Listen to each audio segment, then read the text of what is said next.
First group again, let's go.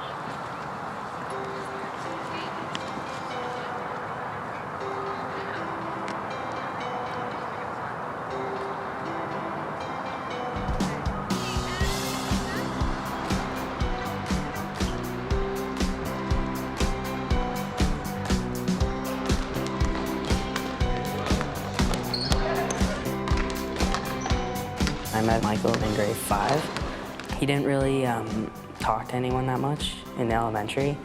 And then once we got to junior high, he was the most lively one there. And then we went to high school where there was only me and him. I'm not in any of his classes, but we still talk a lot and hang out a lot, so we keep up to date with each other. I think he's really calm, he's really mellow. He's like the coolest guy ever. I haven't seen him hurt anyone ever, so like physically or emotionally at all. He's a level-headed guy, and I'm glad to be his friend. So.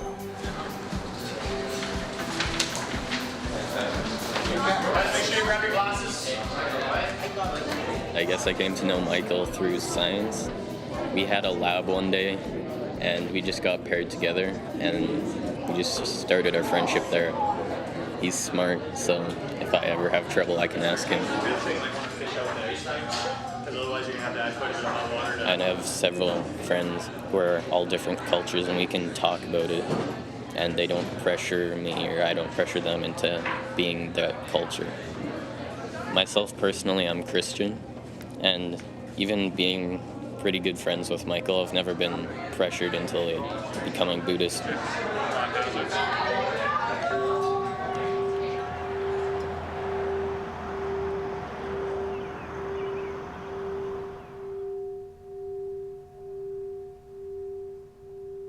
My name is Michael Nguyen.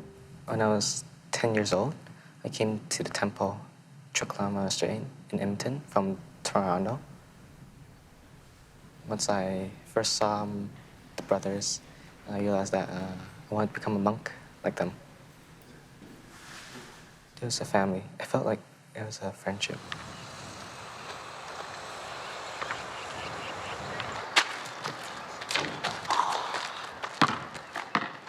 Now I'm already a monk, just still in training to become an official monk.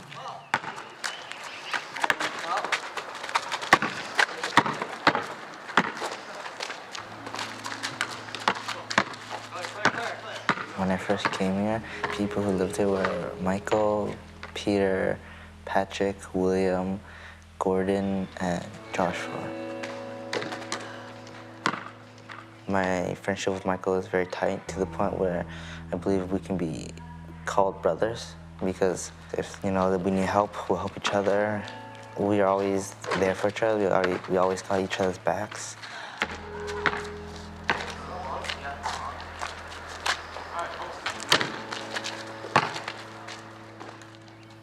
I remember in 2005, I went to Toronto. I know one family there. She contacted me and would like to invite me to come over for dinner. That lady, she knew Michael's parents. And at that time, Michael already followed the parents to the temple in Toronto. So we met all together on that night. And Michael sit with me to have dinner together. And he is very gentle, very quiet, and very mature. I didn't say anything, just like a very regular conversation. But after I back to Edmonton, Michael told his parents that he want to go to Edmonton to stay with Thai. The parents told him he is only 9. So if he want, he have to wait until he turned 10. So one day in March, right on his birthday, he called me. He said, "Thai, today is my birthday. I turned to 10. So I will see you in June." That means after he finished his school there. So Michael came here in June 2006. I used to told them, "Thai, try the best to support and to teach you whatever I know. And if you devote and wholeheartedly to practice, you will gain the peace not only for yourself, but also this is a gift for your parents, for your ancestors, and for our city. You can see that the young generation are the same age as you. Your generation need your support, need your spiritual help.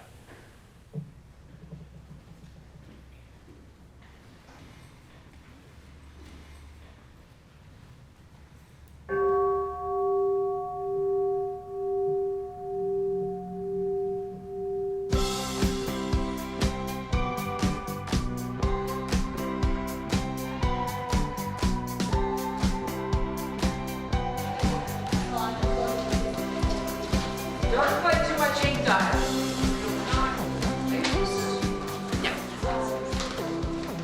I teach Michael Art 20, which is grade 11 art. I didn't know a lot about Michael. I knew he was living as a monk in training, but other than that, I had no background. So I'm getting to know Michael this year. There's more going on in Michael than I've had the opportunity to know yet. So I'm interested to watch his process as an artist.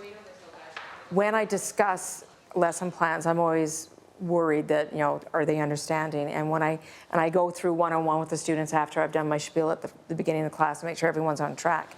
And I never have to refrain from Michael. Whether, again, if it's his training that gives him an understanding of concepts that are a little bit more advanced, I definitely picked that up in him. When I talk about like the metaphorical textures or shapes or transitions, that is a language he's familiar with. So he has a stronger inner conversation, if that makes sense. He knows more about himself than a lot of 15 or 16-year-olds do. He's not distracted by any of the other stuff that goes on in the room, whereas the other students, depending on the student, can be distracted at a whim and be off task or chatting with their friends. He is 100% committed when he's in your room to the task at hand. I think we have to start using this end of the clothesline here, guys. Last year he was more of an anomaly because I remember seeing him in the hallway and it was just like,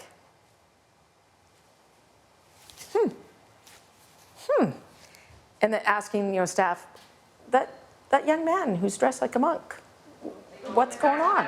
But this year he's Michael.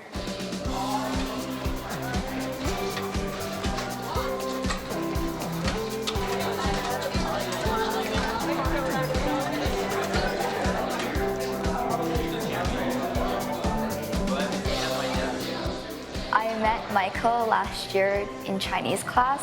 One of my friends, she said hi to him, because she was sitting right in front of him. And I was sitting right beside her, and we just started talking and asking random questions, like, why is he a monk, and is he allowed to do this or that? We were just curious if it's hard to not marry, or if it's hard to, if you want like a cell phone or something, like you have to restrain yourself, or he was very calm and very nice and actually explained the full depth of why he can't marry or why he can't have a job. We're a civic nation and we coalesce around what? Laws. He can't marry because monks are supposed to take care of other people, and if they marry, they have to take care of their family because family goes first before anyone else. Knowing he can't have relationships or have a girlfriend or boyfriend, I just feel like I'm comfortable with him and he's comfortable with me because there's no feelings there, He also helped me with some problems as well. I had a fight with my best friend and I just told him my story and all he did was just listen because I just needed someone to listen. And then he also listened to my best friend's side of the story too, and he tried to kind of rekindle the friendship, I guess. His religion used to be our religion, so we kind of still trust him and tell him our story, since we kind of feel the connection, because I used to be Buddhist, and my best friend used to be Buddhist too. But now she's Christian, and I'm atheist. So I feel like that I can still kind of talk to him, It's high school, so there's a lot of drama, but to him, I think he just brings peace around the people that he's with sometimes.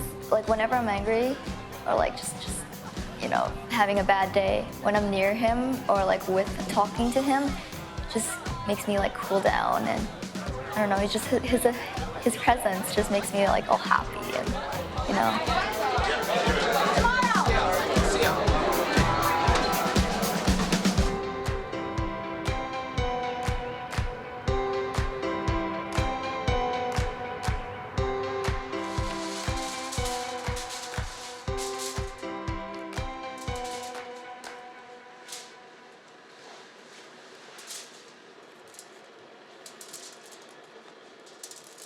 Anh 80 phải không? Em 81, em 87.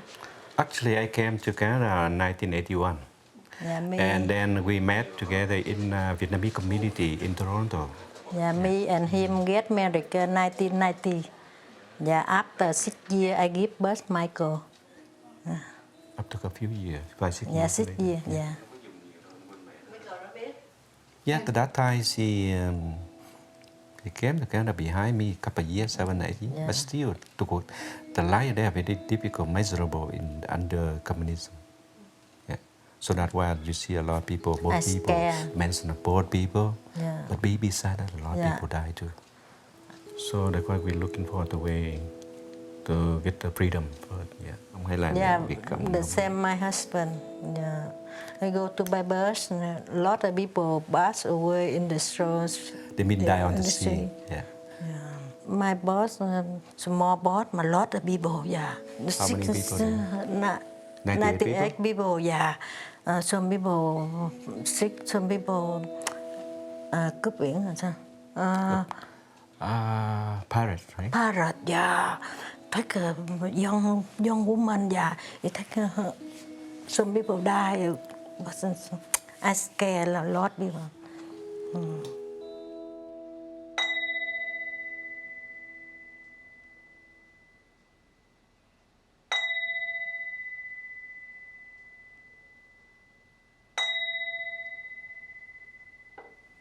When I young, I go to temple with my mom and my dad. Yeah, in my country, my family, for traditional family, usually in Vietnam, about, I think 90% in Buddhism. Yeah.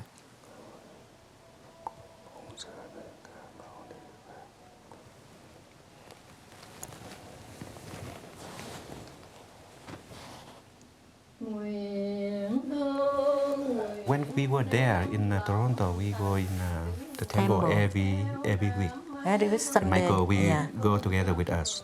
When he was 5 years old. He loved temple. Yeah. We chanting in the temple usually 1 hour, right? 1 hour, 1.5, a long time. He's still sick, very quiet. But besides some children, they already run around. But same age with him. Yeah.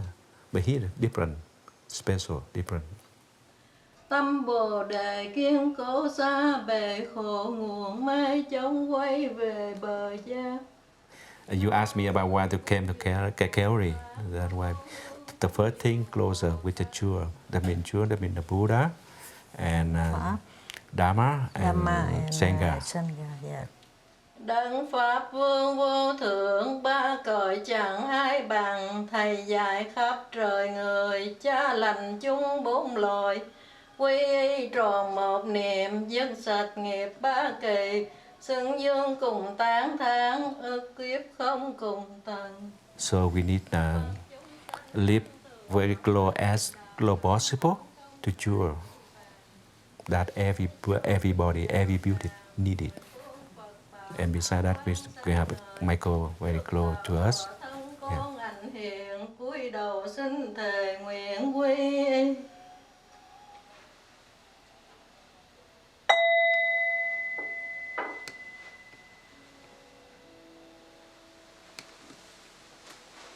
When we have a family in Toronto, every night we go sleep together with him and have to tell him story on the book. I have to read the story. Lie down side by side with him, and we sleep. Yeah, sleep together. One small bed like that. One night I was with him, right, and he saw the calendar. So you see some small novice on the calendar. the small brother, a little bit smaller, but no hair there, right? And she said, "Oh, Daddy, one day I would like to become like that. That means no hair, right? And I wear the different suit from in the Yellow. temple, like White, that. yellow, Yeah, I would yellow. like to get the yellow robe, right? The yellow Yeah. robe, look like you, Thai. Yeah, okay, one day because you're not small, not 10 years old yet. I only met with Thai Papa only one time in Toronto, but Michael already have sympathized with Thai right after that. Yeah, maybe the part in the life before, both of them, both Thai and Michael, they met already before. Yeah, that follow in my religion. She mentioned about that. He loved Pháp Hòa. He said, "Mommy, I want to go to temple, Edmonton, Mommy." He would like, Every day. he would like joy with the Thai, right? Yeah, he tell every day, yeah. But the first time I ride. She write every night for that time.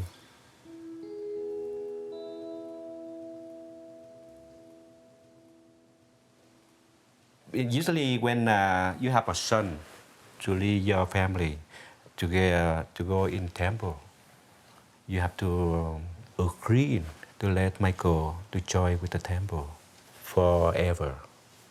But that day, he had a big celebration over there too in the temple. Thai Papa Thai have to ask the parent allow to we give permission or not. Not everybody they go in there, no. On July 6, 2006, there was a big, huge ceremony for me and Thai Papa.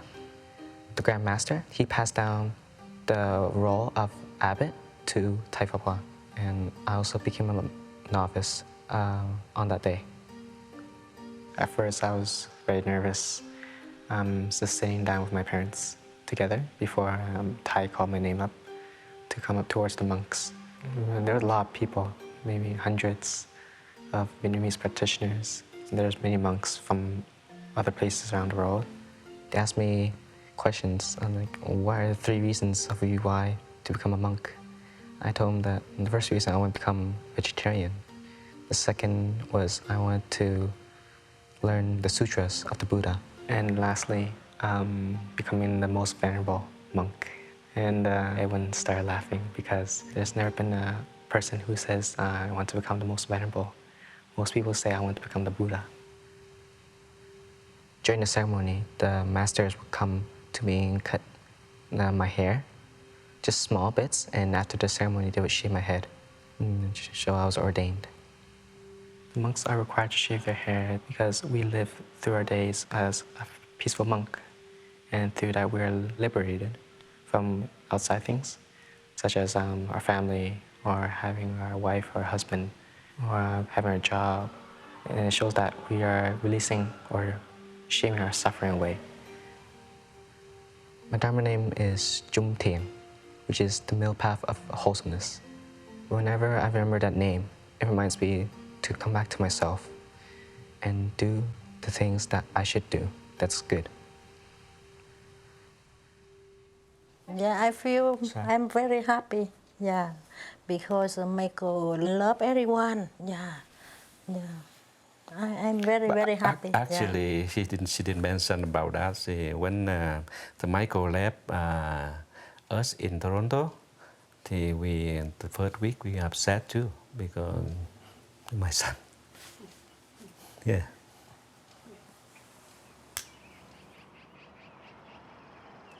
My ordination changed their life also, from being like a normal parent to becoming a spiritual parent also.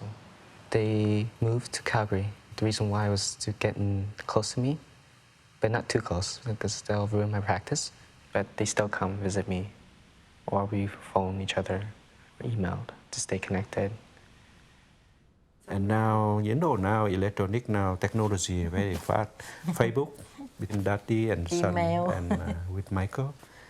Not every day, but once a while. We know that because, we leave him alone, to learning something at school, and besides that special in the temple, monastery with Thai, right?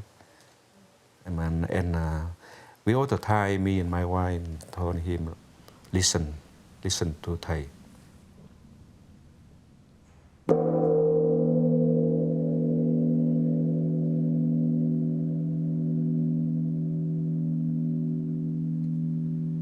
Ba nghiệp lắng thanh tịnh,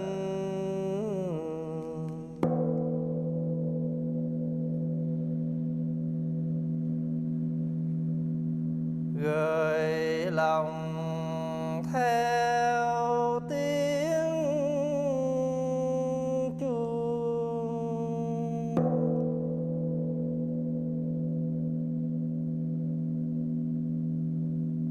Nguyện người nghe tình thức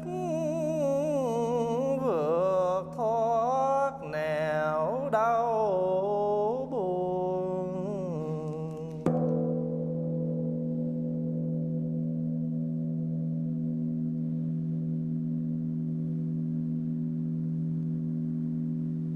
Nguyện tiếng chuông này vang pháp giới,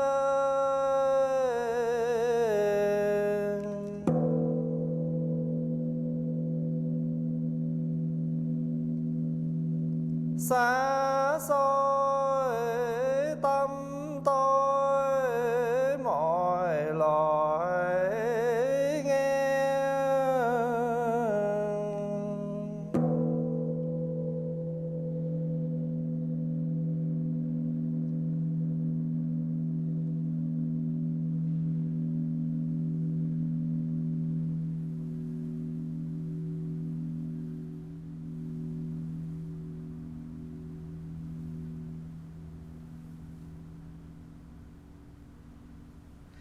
First time I was meditating, I was thinking about other things in my mind, not focusing breathing in and breathing out. But then when I realized I had to breathe in and out slowly, mindfully, I realized that I can control my body, control my mind.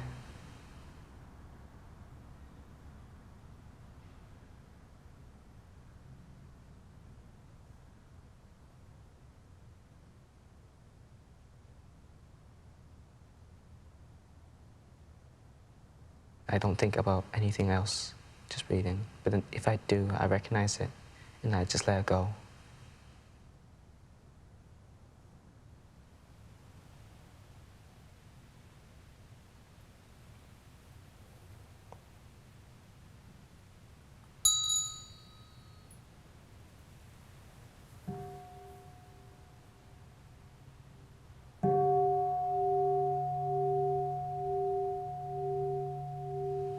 When I was ordained as a monk, I took the 5 precepts.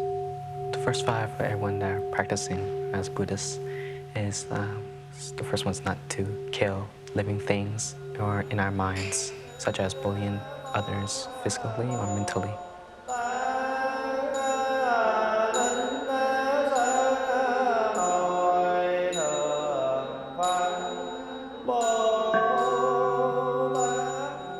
The second is not to steal. The third is sexual misconduct. If we're married, we try our best not to cheat on our wife or our husband, so that we don't cause division in our family or abuse to our children or future generations.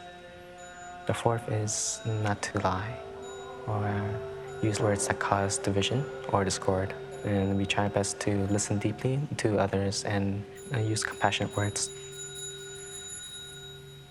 The last one is mindful consumption, consuming goods or foods that can nourish our body and not consuming any other intoxicants such as drugs, alcohol, or smoking. So those are our first 5 for our practitioners as Buddhist practitioners. The extra 5 that as monastic practice. The 6th precept would be as monks and nuns, we try our best not to use perfume or cologne, and that we try our best to see that our life is very simple.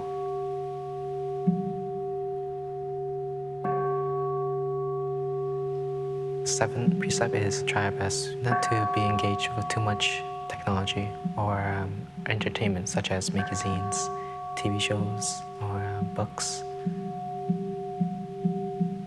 We need to try our best to look for something that gives us a learning opportunity.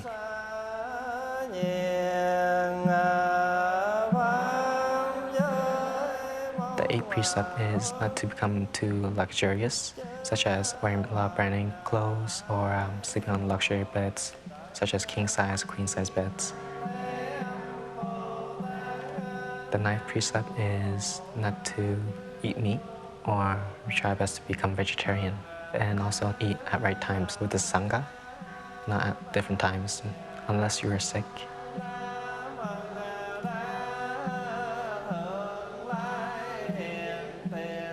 10th precept is not to hold any money. If we have money, then we should give it to our masters. My brothers and I, we always receive money from Chinese New Year's, and Thai has allowed us to keep us. But we give 50% of our money towards charity.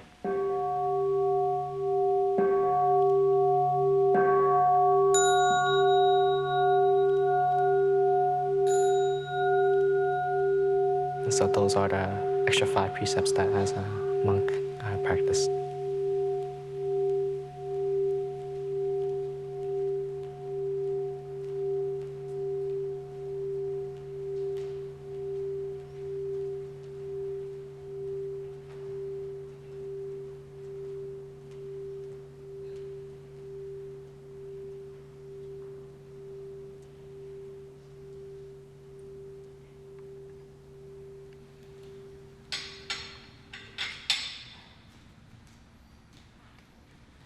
I lived here for 1 month in 2009 to see how it was to practice as a monk.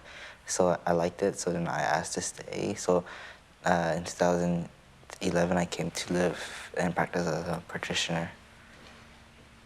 When I came here, it was a bit harder for me because back in Toronto, I wouldn't do that much work. I would just go home and do my homework and play around. But over here, when I'm practicing, I practice every second of my life. So maybe if it's mindful eating or mindful washing or mindful working, it was a bit hard for me to get used to it at first, but then eventually I got used to it, which was very peaceful for me and very convenient for me in my daily life. Back in Toronto, my mom would have to work overtime just to earn a bit more money, so she'd work from 2 in the afternoon until 12 o'clock at night. So I only see my mom every morning before I go to school. So then, except for the weekends, so it's a bit lonely for me because I do nothing at home really, just watch TV. But over here, I can spend time with Brother Michael. We have fun together. We do a lot of activities. It's more fun than Toronto for me.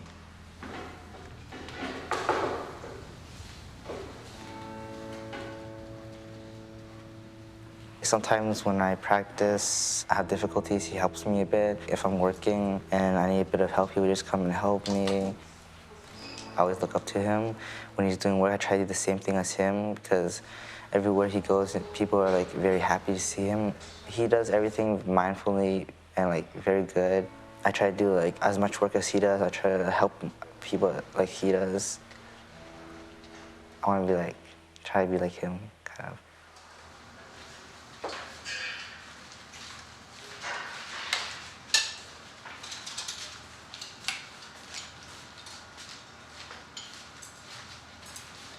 I feel like Thai is both my mom and dad, and the brothers are my brothers. I see that because Thai, he takes care of me in all areas, the practice for my health, everything. And I think I see my brothers as my brothers, my close brothers, because they help me with my work, my homework, and they support me on my practice.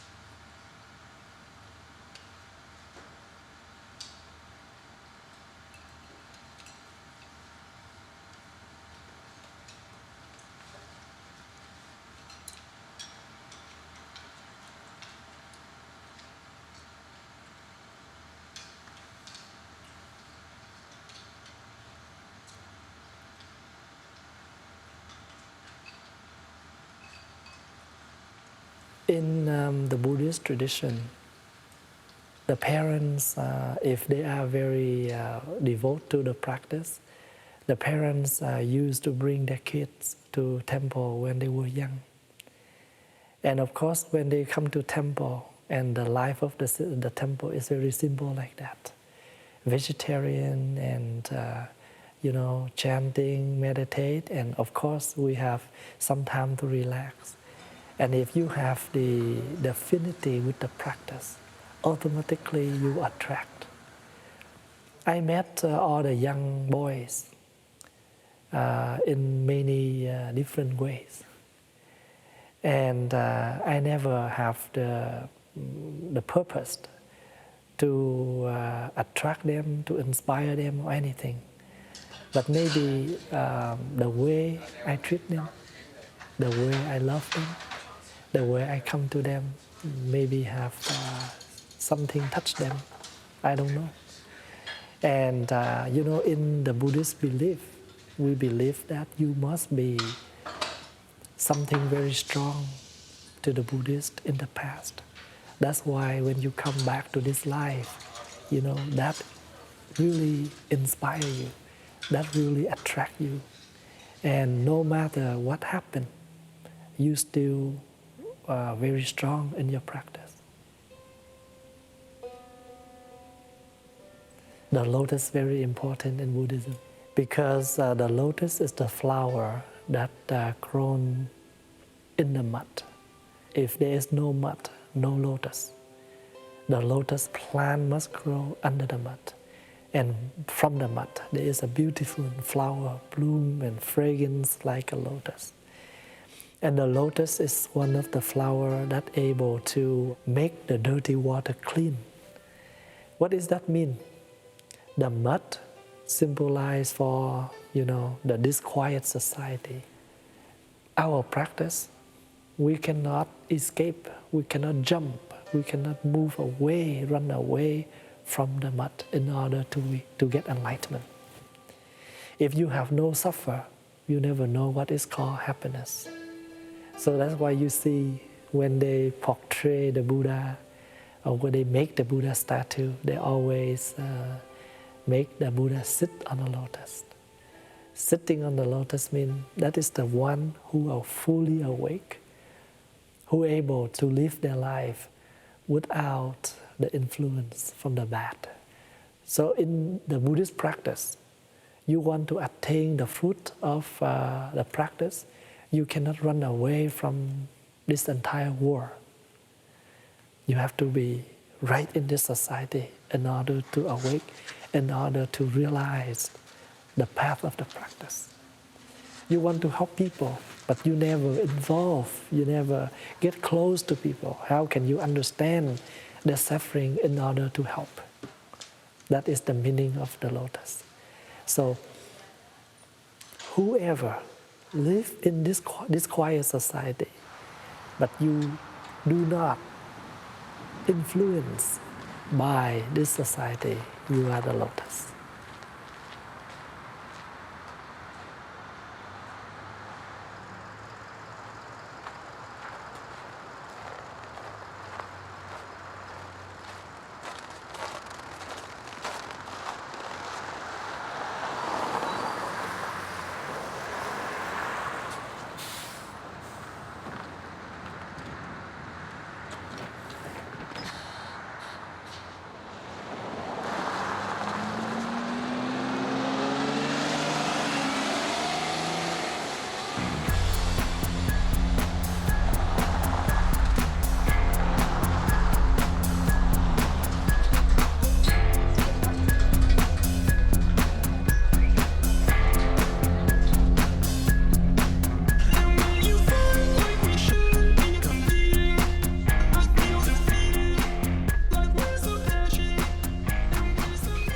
Multiculturalism, by the way, last year was declared by the leaders of France, Germany, and England to have been a failure in their countries.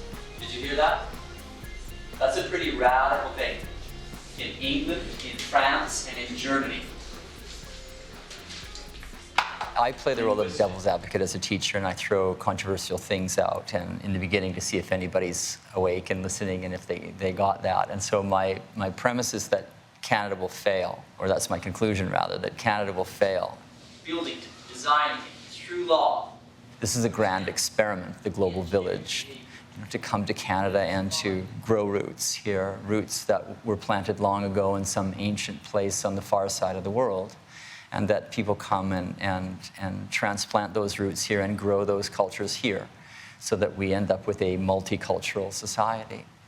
And so my argument to my students is that this is unlikely to succeed, that the ancient animosities, the ancient divisions will rear their ugly heads here, and that we'll end up dividing the country, and ultimately the Canadian experiment will fail.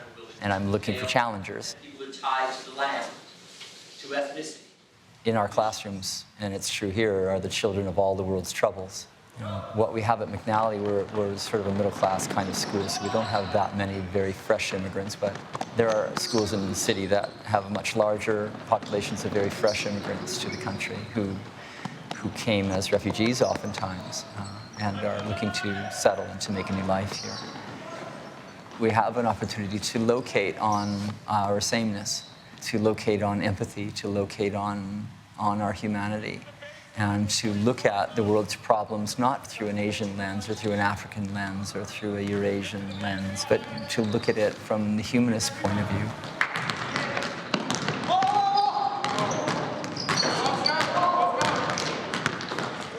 One thing, fellas, on our defensive slide, we're going right to center. You're cutting it short every time. We have to touch the tiger with our feet in the middle.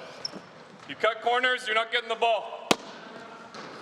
Every time you're cutting it short. Right to center. In the context of Michael, he is quite obviously committed to the orthodoxy in his faith, but in so many other ways, extremely open-minded. He doesn't present as a closed-minded person. And that, in contrast to some others who may have a particular, can I say, theological or philosophical orthodoxy, Michael presents as a respectful person with an orthodox position, but also with a very, very open and fluid mind, a mind that's willing to go into some of the very odd places that I ask them to go. We're out of balance, guys. Reset the line. No water. No water. Hands up. Push it down. Hands up. Push it down. After tryouts, I came to the coach and asked if I was on. And at first, he said I didn't make it. At first, I felt so sad. But I realized that it's maybe next year I won't be able to have that opportunity. So I asked if I can become the manager, taking care of the roster sheets, preparing, getting all the equipment ready. So that led to me becoming the team manager.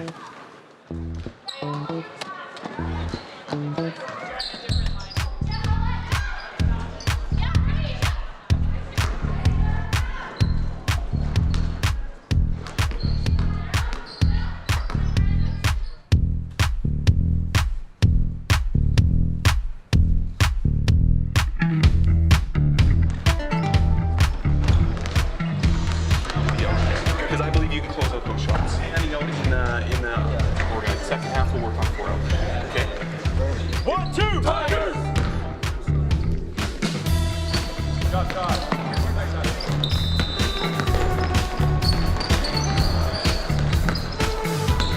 Yeah, wait for it, Kate.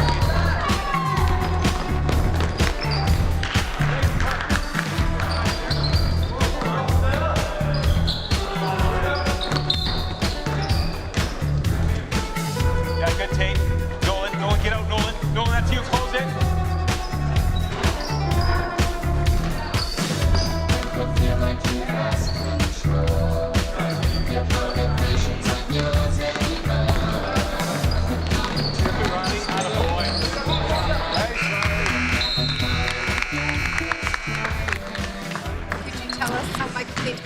Well, through tryouts, Michael was one of the last players that we identified as somebody we would cut for the team.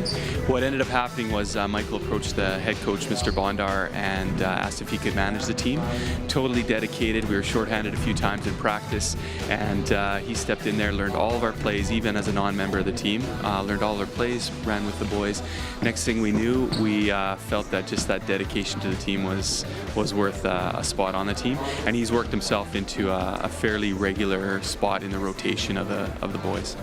And now that he's playing, is he up to the bar? Yeah, and a really big spike in his ability. So he's gone from, and mostly due to confidence. So a confident player who's feeling good about knowing where to be on the floor, and the rest will come from there.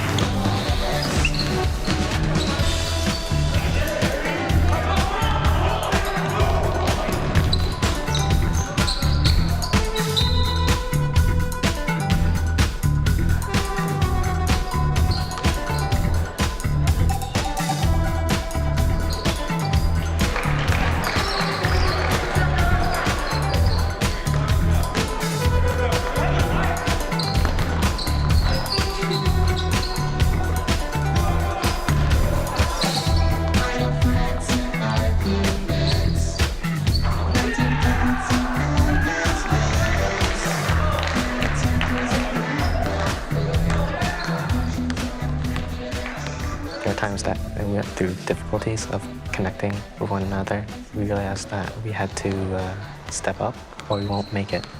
So we did, and we made it to the finals. But near the end, we lost to Wagner by a couple of points. But we beat teams that beat us. And so that showed us that we have improved a lot.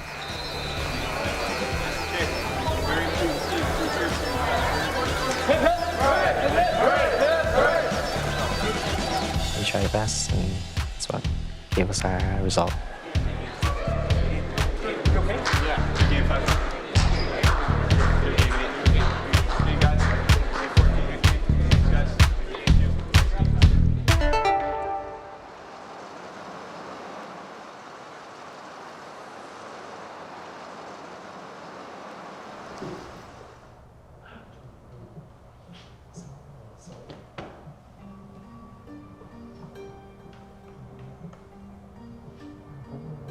At the age of 13, I received my yellow robe, showing that I was a novice. Because back then, during our ordination ceremony, I was ordained as an aspirant, and I started practicing to become a novice.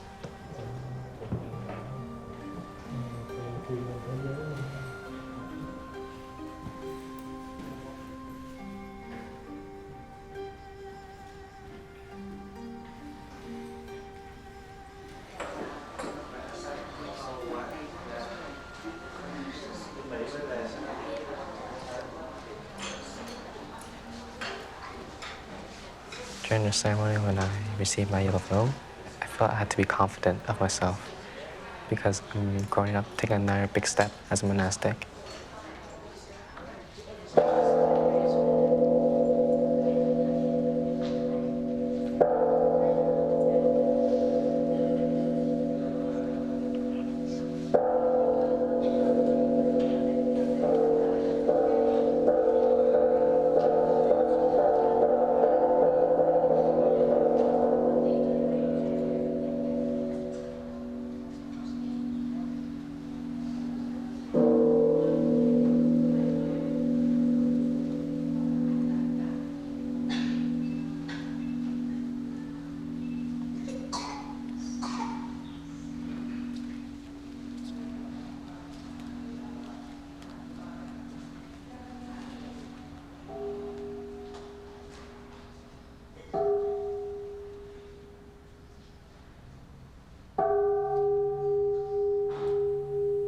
In Buddhist tradition, the dark yellow and brown symbolize for the earth because the earth is very wide, very thick.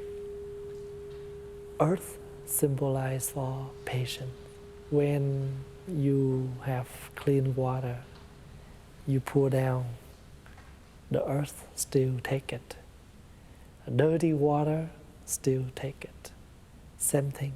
People blaming you, people praising you, you just take it, but you never attach because you know how to transform them, like the earth able to digest all the water.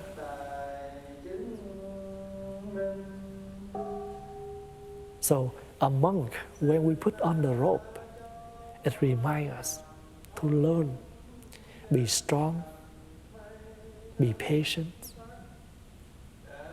be solid, like the earth.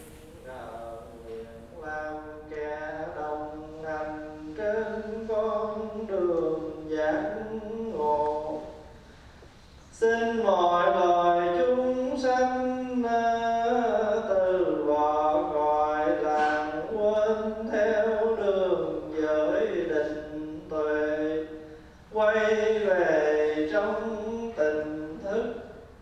Chúng con kính dân hương cúng dường lên Phật và chư vị Bồ Tát.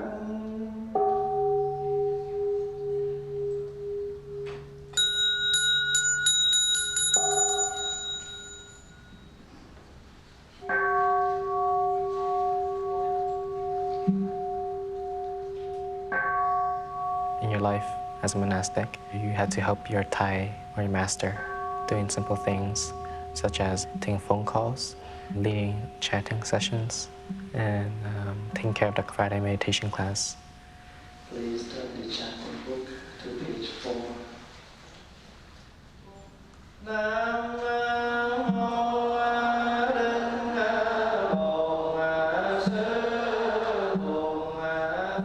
If I believe I'm struggling, I ask my brother to give me advice on how I can overcome that situation or problem.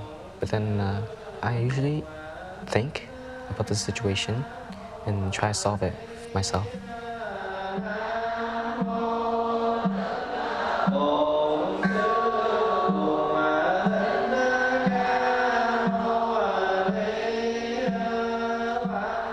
The general age that you become a bhikkhu, which is becoming an official monk, is age 20, because the practice you have to do, such as learning the precepts, they become more detailed, but they still branch out from the 10 precepts. And also learning how to lead retreats and then instructing novices in the future. And that's kind of a huge responsibility for a bhikkhu or as a monk. Đi lên núi mua những cái nhà trên núi, tại vì họ nghĩ rằng lúc đó nước mới dâng lên, rồi leo ra ở chắc an toàn. Ever since I entered this monastery, became as a novice, I started studying books about the Buddha, how the story behind how Buddhism started and how it reached towards many different cultures. What Thai has told my brothers and I that we need to spread the Buddhism around the Western side, because many Westerners, they don't see Buddhism a lot. And so we try our best to reach from Eastern religion towards Western religion.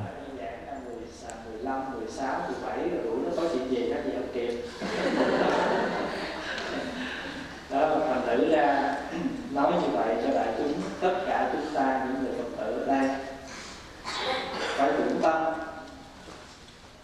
My first ceremony when I was ordained as a novice was a funeral service in Edmonton for our family. I'd never been through a funeral service before when I was little, so it would be my first time also as ordained as a novice, and also as first time in my life to see someone passed away. It was very sad, scary, because you see the body. But then once I overcame that, it got used to me, so I usually help Thai, help them chanting. The hall is important to the community because some of the lay members lost their family and friends. And they asked the master to do funerals for them and help them to come back to themselves.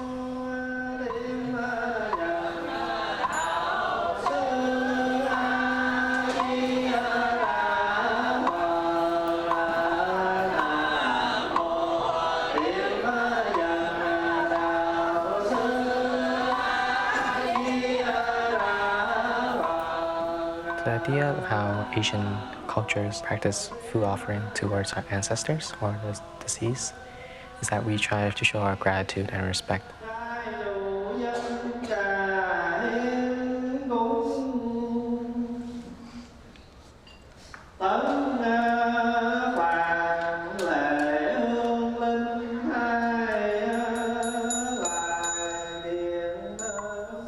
In Asian tradition, the ancestor is part of the important part in our life, because without the ancestor, the parents, we are not here. So now, no matter who we are now, we still have parents, we still have ancestor. Another word, the tree has the root. So when we respect the ancestor, that means we go back to the source. So that's why in our temples, we have the back hall, and the front hall we call the Buddha hall. The back hall we call the ancestor hall.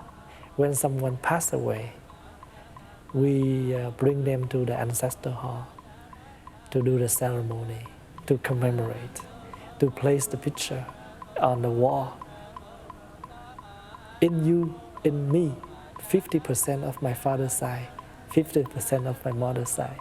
Even though my great-grandparents on both sides, they pass away, but I know they're in me now. So if I live happily, that means they're happy. If I protect my life, I know how to protect my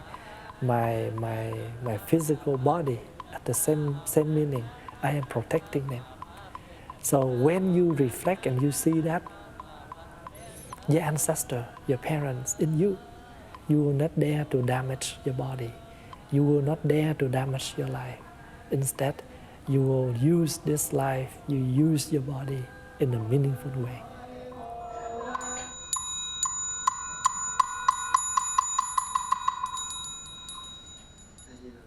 When I received a news that one of the members in the Westerner Sangha in the hospital, I went to see him on that day. After a few days, he passed away. And one day, I practiced walking meditation during the snowfall. And then suddenly, I pulled my hand out to receive some of the snowflakes. And the snow dissolved on my hand. I learned the lesson of impermanence. Our life is fragile, light like a snowflake. But if we look deeply, the snow melts to become water and evaporate, to become a piece of cloud. And the cloud will again return as snow. So we learn that death is not the last destination. It's begin for a new life.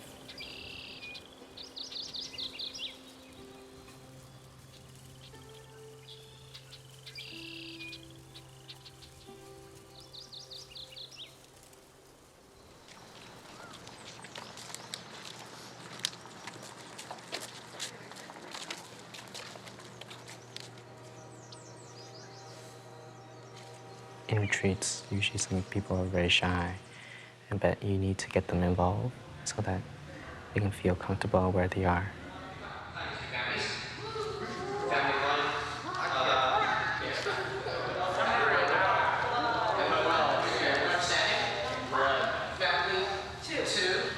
That's kind of a big step for me as a leader when I was leading the retreat for them. I had to step up and step outside my comfort zone. And instead of being shy all the time, I had to change myself. Look at me. Right here. Same attention. So playing activities. Michael has been taking more responsibilities. When he first came, he was really shy and really quiet. But as the years went on, I think he got more comfortable with his brothers and with his practice. And he's become very caring and responsible and more outgoing to everyone. Okay, so telephone trades, it's kind of like charades and telephone combined. What happens is when it's your family's turn, your family will leave the room, and all the other families will decide when you guys will be acting like to come to the retreats because we learn a lot about meditation and mindfulness, and we learn how to live together peacefully and in harmony. And I think it's really nice that I can practice that because it's kind of hard to do that by yourself at home. So it's nice to come here.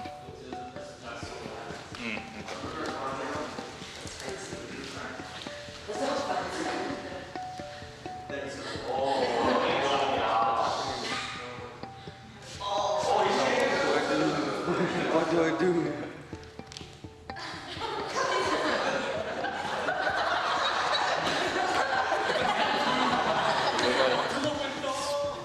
Skating or something? I don't know.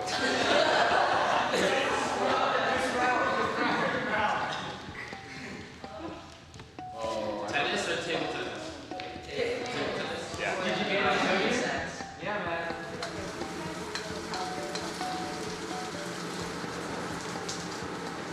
My mom actually tells us a lot of Dharma stories, so Buddhist stories, and I find that like each story she tells us has a lesson. And then so she's been telling us several stories like since we were little all the time.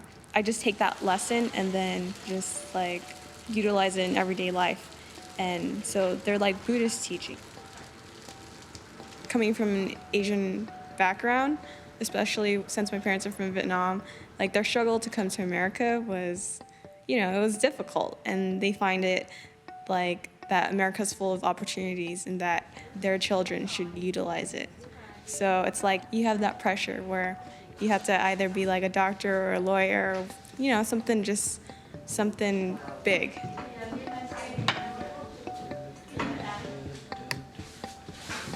After high school, I want to go to France, to Plum Village, to do more Buddhist practice, just like my brothers are. I feel attracted to there. And there's a master in France named Truc Lam that give inspiration to Buddhism, and there's a lot of monks and nuns. And after a few years over there, I will come back and maybe go to university.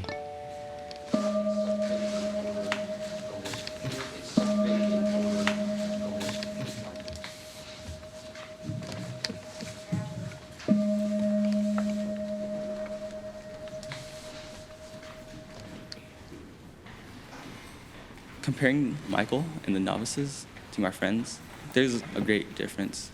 Novices are more respectful. I guess it's because they're taught better, and it seems that they're not stressed out. They're really relaxed, and I would like that.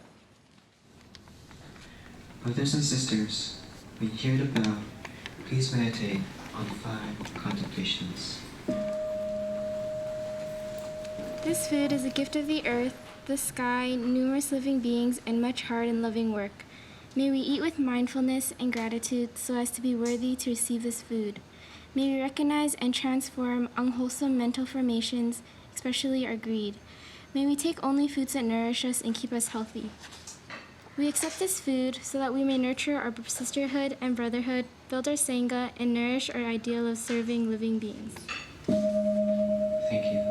Please enjoy your meal in silence.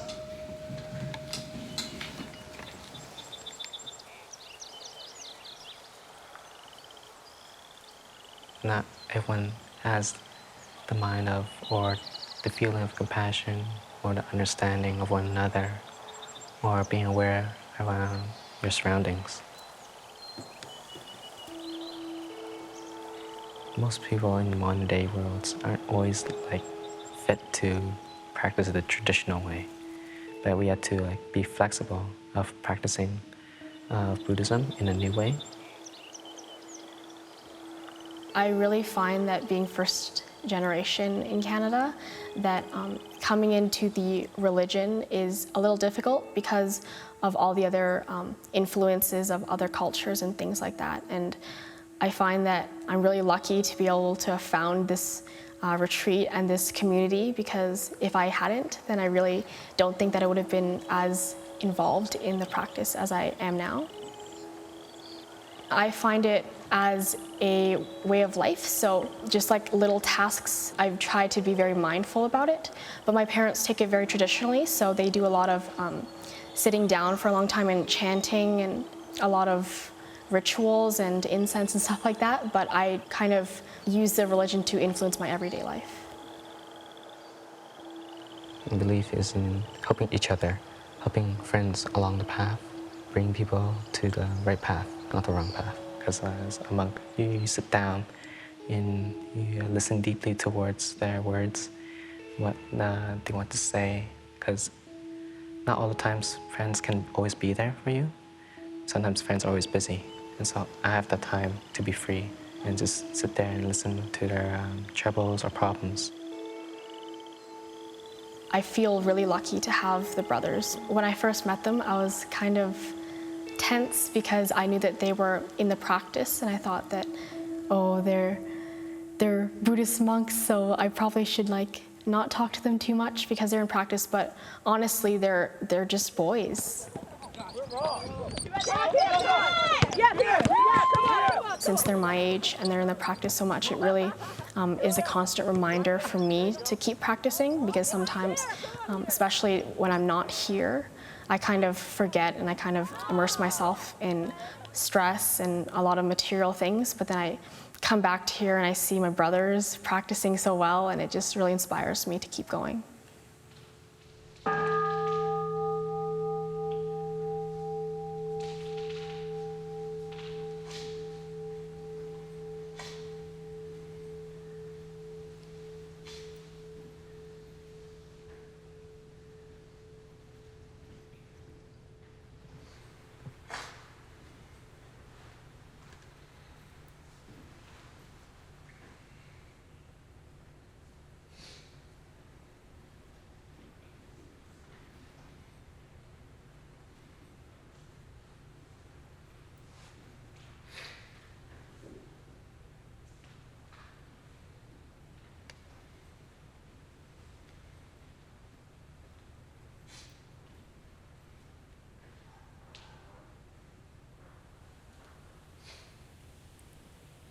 Please find yourself a comfortable posture.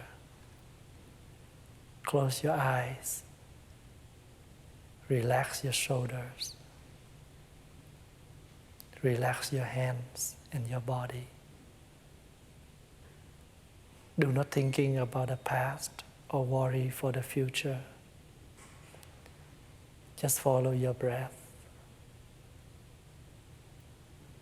When you're breathing in, you know that you are breathing in. When you're breathing out, you know that you are breathing out. Nothing as valuable as the present moment, as your breath. Breathing in, you calm your body. Breathing out, you calm your mind.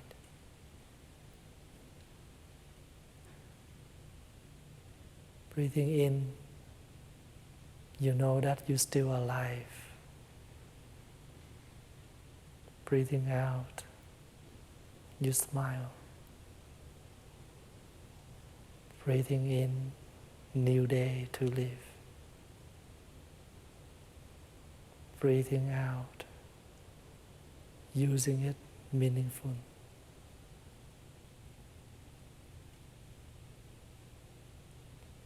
Breathing in, I am aware that my parents, my ancestors, they are in me now. Breathing out, I smile and I breathe for them.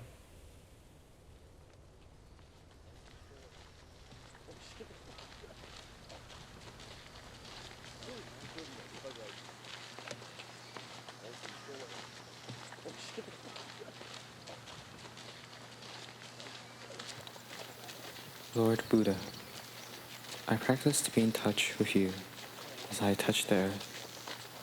I visualize you as a young man in Kapila Vastu. I see you as an ascetic meditating in wild mountains. I see you as a monk practicing samadhi silently at the foot of Bodhi tree. I visualize you as a noble teacher, instructing disciples on the vulture peak and in Vegeta grow. I see you as a wandering monk whose mindful steps left their mark in the small kingdoms that lay in the valley of the Ganges River. Lord Buddha, you were healthy and strong in body and mind, living a long life without the help of modern medicines. I see you, my teacher, at 80 years old, lying in a lion pose between the two sala trees before passing into nirvana. I touched the earth before King Sudanana and Queen Maya, the two people who gave birth to Shakyamuni, offering this wonderful teacher to the world. Shakyamuni Buddha, with body, speech, and mind united, I touch the earth in sincere gratitude to you, my root teacher, who manifested on this earth.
Nghe chuông phiền não tan mây khói,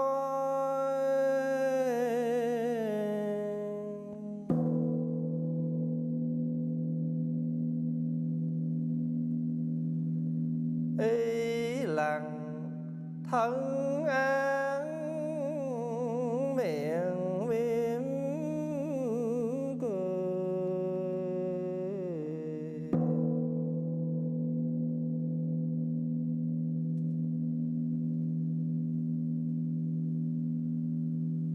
hơi thở nương chuông về chánh niệm, vườn tâm hoa tuệ nở xinh tươi.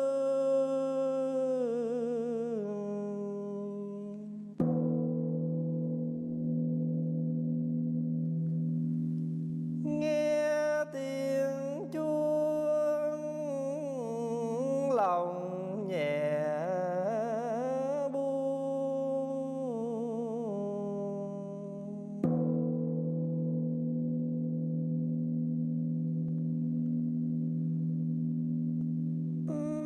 tĩnh lặng hết sầu thương, tập buông thả thôi vân vương.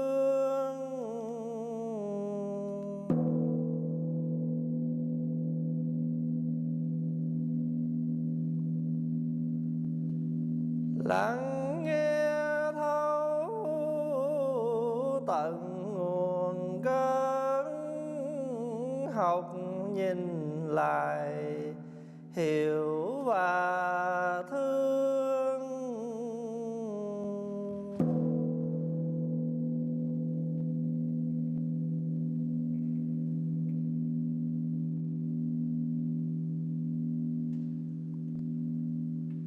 Lắng lòng nghe, lắng lòng nghe.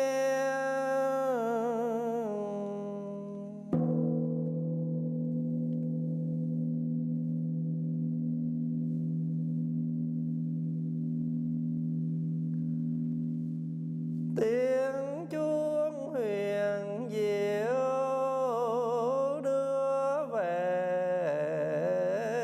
nhất tâm,